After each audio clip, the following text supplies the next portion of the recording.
오늘 주시는 하나님의 말씀은 출애굽기 24장 1절로 11절까지 말씀입니다.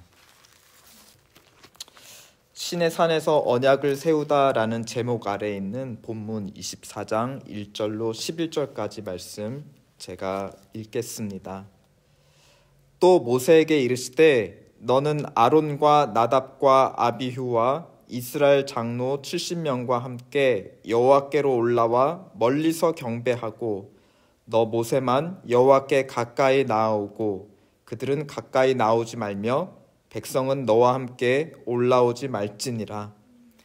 모세가 와서 여호와의 모든 말씀과 그의 모든 율례를 백성에게 전하매 그들이 한 소리로 응답하여 이르되 여호와께서 말씀하신 모든 것을 우리가 준행하리이다. 모세가 여호와의 모든 말씀을 기록하고 이른 아침에 일어나 산 아래에 제단을 쌓고 이스라엘 12지파대로 12기둥을 세우고 이스라엘 자손의 청년들을 보내어 여호와께 소로 번제와 화목제를 드리게 하고 모세가 피를 가지고 반은 여러 양푼에 담고 반은 제단에 뿌리고 언약서를 가져다가 백성에게 낭독하여 듣게 하니 그들이 이르되 여호와의 모든 말씀을 우리가 준행하리이다. 모세가 그 피를 가지고 백성에게 뿌리며 이르되 이는 여호와께서 이 모든 말씀에 대하여 너희와 세우신 언약의 피니라. 모세와 아론과 나답과 아비후와 이스라엘 장로 70인이 올라가서 이스라엘의 하나님을 보니 그의 발 아래는 청옥을 편듯하고 하늘같이 청명하더라. 하나님이 이스라엘 자손들의 존귀한 자들에게 손을 대지 아니하셨고 그들은 하나님을 뵙고 먹고 마셨더라. 아멘. 오늘 신의 산에서 언약을 맺다라는 제목의 본문은 출애굽기의 정점이라고 볼 수 있습니다. 이 산에서 나를 섬기리라 모세를 보내신 목적, 애굽에서 끌어내신 목적이 오늘 본문에서 마침내 성취되는 것입니다. 믿음 없는 세상에서 하나님을 믿고 섬기는 언약 백성이 아브라함과 이삭, 야곱의 그 가족으로부터 시작이 되었는데요. 오늘 언약식을 통해 언약의 백성, 거룩한 나라가 마침내 창조되는 것입니다.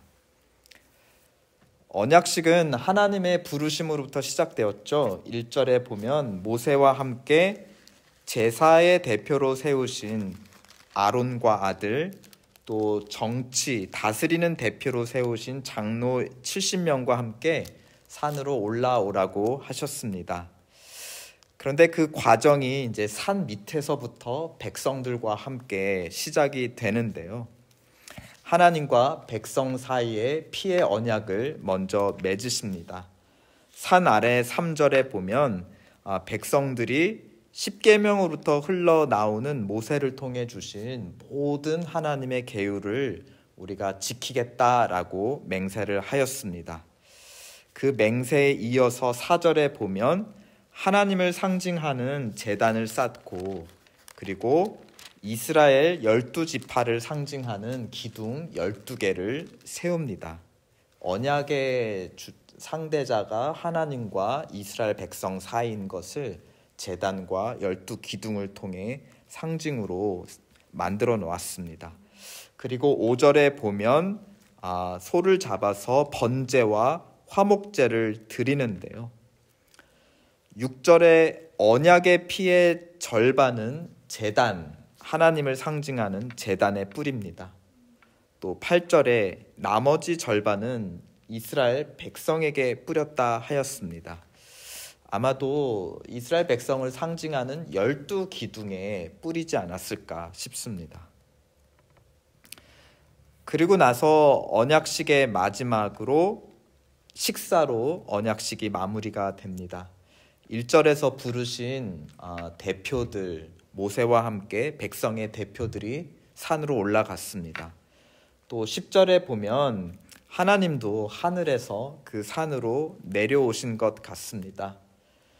그들이 이스라엘의 하나님을 보았다 하였습니다. 그냥 하나님이 아니라 이스라엘의 하나님이라고 표현한 것을 보면 하나님께서 산 아래서 드렸던 제사를 받으셨다. 그 피뿌림의 언약이 성사되었다라는 것을 암시합니다. 하나님은 이스라엘의 하나님이 되신 것입니다. 또 이스라엘은 하나님의 백성이 된 언약의 의미를 이 대목이 보여주고 있습니다. 이어지는 마무리되는 사건들은 언약이 성사된 것을 식사라는 외적인 사건을 통해서, 행위를 통해서 우리에게 확증해 줍니다. 여기에서 대표들이 하나님을 보니 그 발 아래 청옥을 편듯하고 하늘같이 청명하더라 하였습니다. 에스겔서 1장 26절에 보면 선지자가 환상 가운데 하나님의 보좌를 보았는데 그 보좌가 남보석, 남색이었다. 여기서 청옥 같은 비슷한 보석이고 또 그것이 하늘같이 청명, 그러니까 하늘과 같은 이미지인 것을 우리에게 보여주죠. 그러니까 여기 그 빛 아래 이번 본문의 10절 청옥을 편듯하다, 발 아래 하나님이 앉으신 그 보좌 발 아래 부분이 청옥 같다. 또 에스겔 선지서가 하나님의 보좌가 그 남보석, 남색, 청색이었다. 이것을 종합해 보면 이들이 본 것은 하나님의 얼굴이 아니라 하나님의 보좌, 그들과 함께 임재하신 하나님의 보좌를 본 것이 아닌가 싶습니다. 이후에 모세더러 이제 따로 올라와서 40일 동안 지낼 때에 모세가 홀로 있는 곳에서 하나님의 등을 보게 됩니다. 하나님의 영광, 하나님의 얼굴빛을 보여주십시오라고 했을 때 하나님께서 그를 바위 틈에 숨기시고 등을 보여주시죠. 점차적으로 그렇죠? 산에서는 장로들, 대표들 앞에 보좌 또 발등상을 보여주시고 또 모세의 간곡한 부탁에는 등으로만 보여주십니다.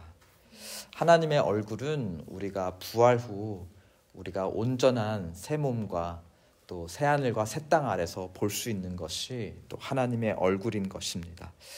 그러나 하나님께서 점차적으로 자신을 자기 믿는 언약 백성들에게 나타내기 시작하셨다.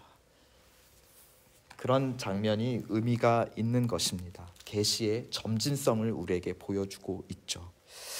하나님은 스스로를 이스라엘의 하나님으로 여기시고 또 보좌로 백성 가운데 임재하셨으며 11절에 보면 그 손을 펴서 죄인들을 치지 않으시고 도리어 음식을 베푸십니다. 하나님의 보좌 아래 이루어진 식사교제는 이제 하나님께서 이스라엘을 원수가 아니라 존귀한 자기의 백성, 언약 파트너로 대하신다는 확증이 아닐 수 없습니다.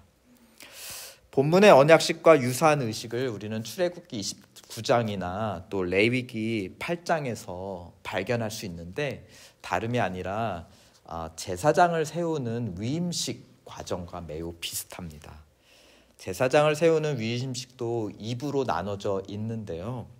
화목 제사를 드리고 난 피로 제단과 제사장의 귀에다가 피를 뿌리고 바릅니다. 또 남은 화목 제물 음식을 가지고 제사장들이 하나님의 성소에서 식사를 하는 것으로 의식이 마치는 것입니다. 그러니까 두 예식의 유사성 가운데 오늘 시내산 언약을 어떻게 보면 이스라엘 백성 전체를 제사장으로 세우는 위임식으로도 볼 수 있는 것입니다. 출애굽기 19장에 하나님께서 십계명을 주시기 전에 그 주시는 목적을 이렇게 말씀하세요. 너희가 내게 대하여 제사장 나라가 되며 모든 세계가 다 내게 속하였지만 그 중에 너희를 제사장 나라로 세워서 너희를 통해 온 민족이 나를 섬기게 하시겠다. 제사장 나라가 되며 거룩한 구별된 백성이 되게 하리라. 어떻게 보면 오늘 24장의 언약식을 통해 이스라엘 민족 전체를 하나님을 섬기는 제사장 나라, 거룩한 백성으로 구별해서 세우는 그 위임식을 거치고 있는 것입니다. 오늘 본문의 언약식이나 제사장을 위임하는 식과 유사한 구조와 흐름의 의식이 있다면 우리에게 주일 공예배라고 적용할 수 있을 것 같습니다. 공예배도 하나님의 부르심으로 시작하죠. 그리고 하나님의 말씀이 선포되고 그에 대한 우리의 결단과 또 응답이 있습니다. 그 후에 십자가에 뿌려진 새 언약의 피로 우리는 그것을 기념하는, 언약의 피를 기념하는 성찬식을 갖습니다.